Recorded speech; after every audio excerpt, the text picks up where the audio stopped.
À Deauville, une centaine de salariés de la Société des hôtels et casinos Barrière ont manifesté aujourd'hui. En cause, l'accord signé entre leur direction et le syndicat majoritaire, accord qui prive le personnel d'augmentation de salaire pour l'année 2013. Sur place, Franck Baudreau, Charles Bézard. Augmentation pour tous les salariés. La scène est rare. Une manifestation à Deauville devient presque un spectacle. Et pourtant, derrière le luxe, une toute autre réalité. 120 salariés grévistes ont quitté les coulisses des casinos et hôtels Barrière.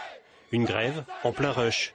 L'accord salarial signé ce vendredi entre la direction et le syndicat majoritaire ne prévoit aucune augmentation de salaire.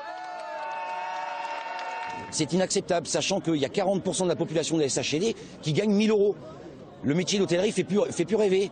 Je veux dire, les gens travaillent le week-end, travaillent le jour férié, travaillent la nuit. Pour 1 000 €, on leur donne même pas 10 € d'augmentation. Je trouve ça complètement aberrant. Nous, les partenaires sociaux, on est au bout. Au bout, car le luxe ne semble pas connaître la crise. Et pourtant, selon ces salariés, les conditions de travail se dégradent.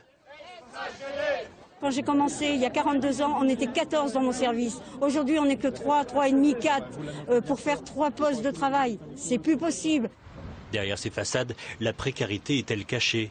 La Société des hôtels et casinos Barrière de Deauville compte 720 salariés en CDI et quelques 300 saisonniers. On se rend bien compte qu'aujourd'hui, en une journée, on a pu mobiliser 120 personnes.